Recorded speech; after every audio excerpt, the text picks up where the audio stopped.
Hi everyone, we've had some biblical weather this weekend in the Rhondda. One of my neighbours has actually started building an ark. The wind and rain was straight through the porch. There was no chance of cooking outside without getting complete soak, but I have done a little bit of a video about something close to my heart. Steak sauce. So what you're going to see is my not a recipe for steak sauce. And my bold claim is this: if you are any kind of cook, all you need to buy to make steak sauce of lots of varieties is one ingredient, and that is some cream. And follow my not a recipe for steak sauce. So here's the pan I've just cooked the steak in. Essentially the first thing I'm going to do is deglaze. I don't want to lose the flavour of that meat. So I've got whiskey, which I always have at home. So I've deglazed my pan with some whiskey and I'm going to cook off the alcohol.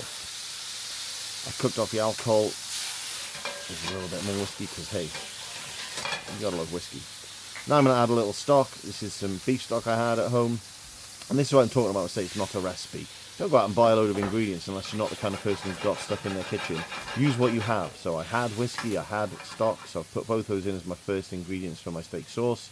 Now I've got a shallot and some garlic that I had at the house. Again, really simple. You could use onion, you could use red onion, you could use spring onion, you could not use either of those things. I've got mushroom, because we had mushrooms with our steak, so I haven't bought that mushroom special. It's just an extra ingredient I had with the recipe I was making. So I've added that in, cooked that off for a little bit. And now you're going to add in there, well, again, whatever you like, but one of the things I like, there's some mushroom juice. Yeah, don't waste stuff, get it in there. A bit of salt and pepper, always useful in a sauce. Again, if you haven't got salt and pepper in your house, what's going wrong? These are peppercorns. Add them in, so it's a nice peppery sauce. And that's bubbling away nicely. Now we're going to add in some Dijon mustard. I love Dijon mustard. It's a lovely flavour. I actually ended up adding 2 more teaspoons of Dijon mustard to this steak sauce. That is, as I say, not a recipe. Add what you have, add what you like.